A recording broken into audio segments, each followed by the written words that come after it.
केशव की आयु के लिए के बना दें और विपुल की आयु के लिए भी बना देते हैं। इनका अनुपात दिया हुआ है 9:10, है ना।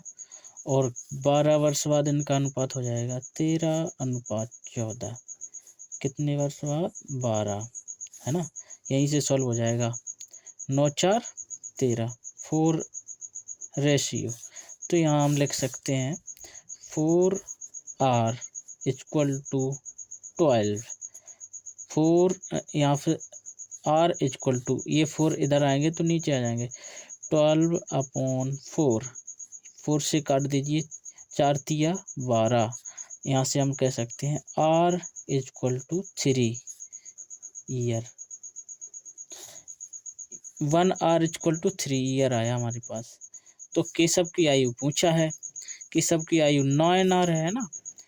9R इक्वल टू, केशव की आयु कितनी होगी? केशव की आयु 9R इक्वल टू कितना हो जाएगा? 9 इंटू 3 इक्वल टू 9 तिया 27। 27 years, that is the answer, है ना। हल इसका करेंगे हम लोग। इसमें लिखा है एस और ए की आयु का अनुपात क्रमशः 5:4 है। 3 वर्ष बाद उनकी आयु का अनुपात क्रमशः 11:9 हो जाएगा। एस की वर्तमान आयु ज्ञात कीजिए। एस और ए की आयु का अनुपात कितना दिया हुआ है? 5:4, है ना। और कितने वर्ष बाद? 3 वर्ष बाद कितना हो जाएगा? 11:9। 11:9 हो जाएगा। कितने वर्ष बाद? 3 वर्ष बाद। अब देखिए यहाँ पे अंतर एक जैसा नहीं है अनुपातों में। 5 में से 5 और 4 के बीच में कितने का अंतर है? 1। और इनमें 2 का है। तो यहाँ हम डायरेक्ट ऐसे नहीं निकाल सकते, इसलिए इनको बराबर हिसाब में करना है। तो इस वाले में 2 का मल्टीप्लाई कर देंगे, इस वाले में 1 का। तो नया अनुपात क्या होगा हमारा?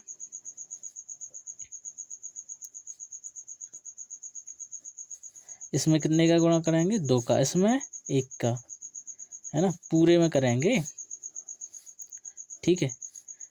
अतः हमारा नया अनुपात क्या बन जाएगा?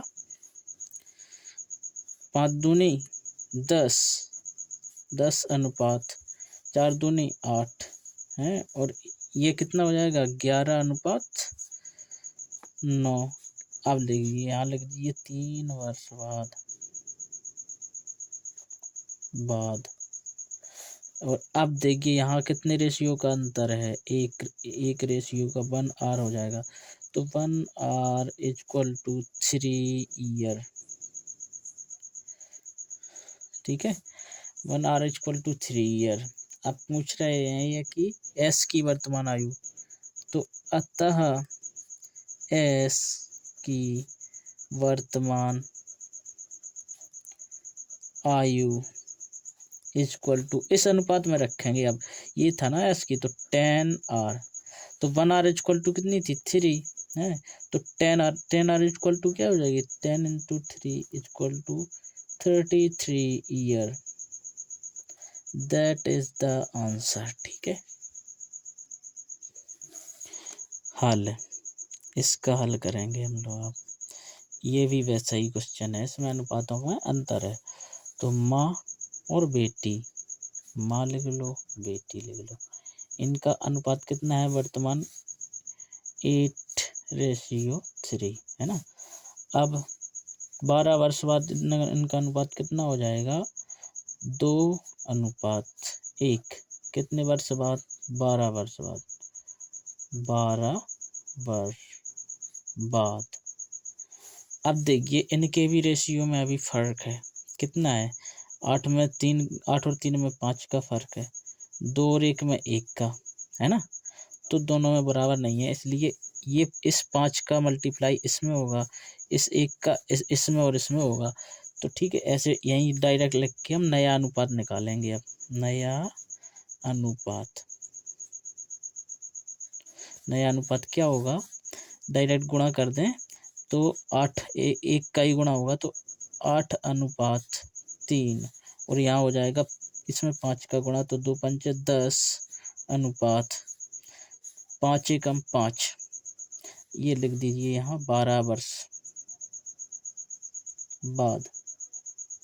ये अब देखिए यहाँ कितने रेशियो का फ़र्क है, 2r, r मतलब रेशियो, तो हम लिख सकते हैं 2r इक्वल टू 12, इसलिए r या 1r इक्वल टू कितना हो जाएगा 12/2, 2 से काटेंगे 2 छक 12, तो यहाँ से आ जाएगा r इक्वल टू 6 ईयर, है ना, r इक्वल टू 6 ईयर आ गया। अब ये पूछ रहे हैं कि दोनों की वर्तमान आयु का योग क्या होगा। दोनों की वर्तमान आयु ये और ये है, 8 और 3 में है ना, तो माँ की आयु क्या हो गई, माँ की वर्तमान आयु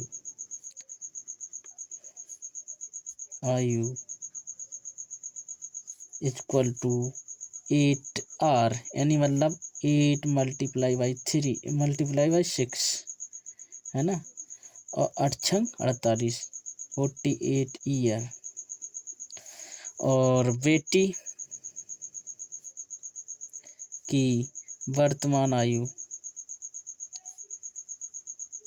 कितनी होगी, 3r equal to 3r equal to 3 multiply by 6, यानी मतलब 6 18 YEARS, है ना।